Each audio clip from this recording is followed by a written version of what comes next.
Hello everyone, I am Aniruddha. Today I am going to talk about very important concept in deep learning, that is gradient descent. So let's begin with the question, why do we need gradient descent?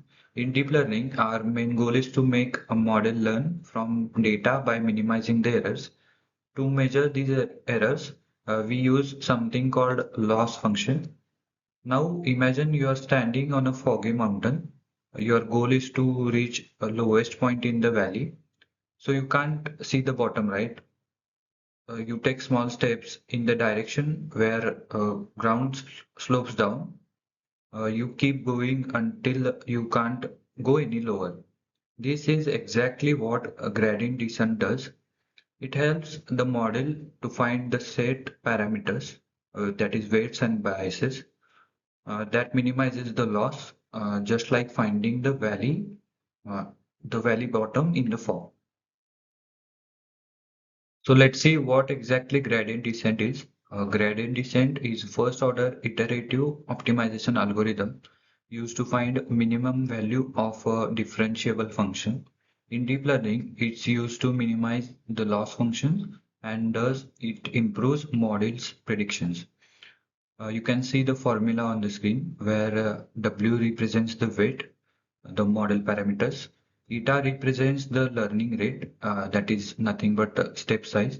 For example, 0.01. Gradient represents the slope, and the negative sign indicates that we move downhill in the direction of reducing the loss.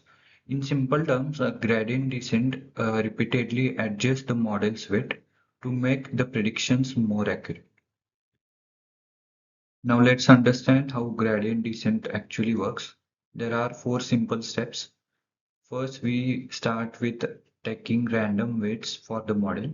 Then we calculate how much loss changes with respect to each weight. Then we move slightly in the opposite direction of gradient using update rule. And at the last step, we continue this process until loss become minimum or stabilizes. This cycle continues until the model reaches an optimal solution. You can think of it as a model learning, which direction leads to lower error and taking smaller and similar steps as it gets closer to best results. However, gradient descent is not perfect. It can sometimes get stuck in local minima, small values that are not the truest low point. It can also face saddle points where the slope is zero, causing the algorithm to pause even though it hasn't reached the best solution. Additionally, it can be the computationally expensive for large datasets. Despite of these issues, gradient descent remains one of the most widely used and powerful optimization techniques in deep learning. To summarize, gradient descent is a core engine that powers learning in neural network. It helps model to minimize their loss by iteratively updating weights in the right direction. And in short, gradient descent is how model learns from the mistakes and get better with each iteration. Thank you.